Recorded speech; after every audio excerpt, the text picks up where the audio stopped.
Hey guys, property search, think Gladfish. I'm Alegre-Wood and this is Property Rant.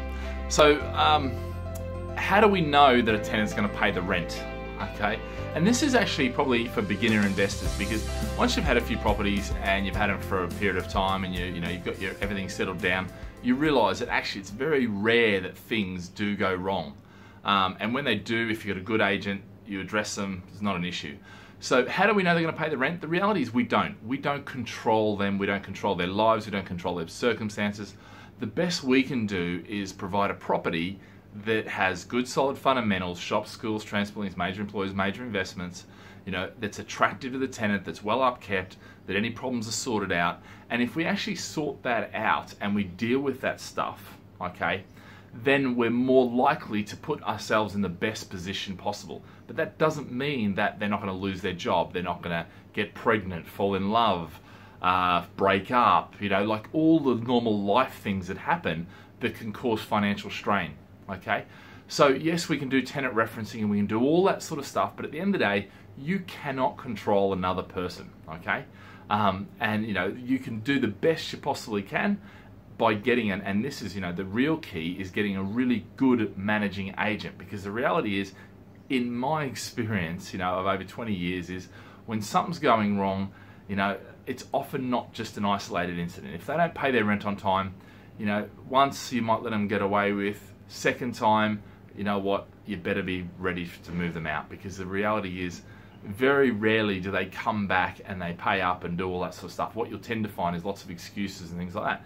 And you can say, well, hold on, but mine's an expensive property in a great area and all that sort of stuff. Things still go wrong for people that live in those houses. We have just as many things go for expensive properties as we do for cheap properties.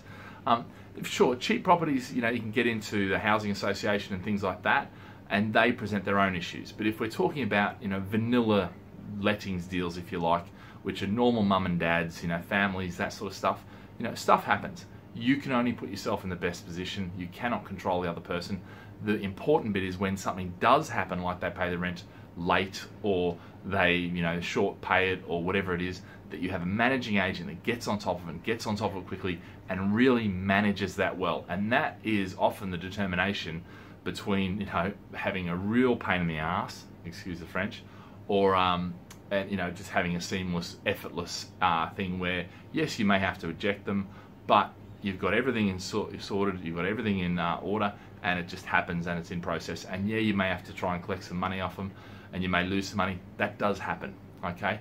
So you can't control them, but you've got to get over that. And the reality is we're talking less than 3%, okay, of the entire lettings. And we've got over 1,250 properties, that have problems, and that's any sort of problems, from late payments through to actually delinquents, through to major damage and things like that. It's less than 3% of the time of the properties.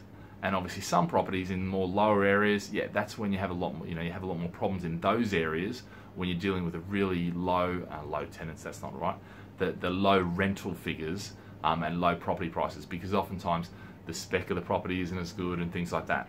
Okay, so it's not that the people are worse, it's oftentimes that the properties aren't up to the same spec, but also it can be that the people down there struggle with money a lot more and they're living on a more, less of a margin.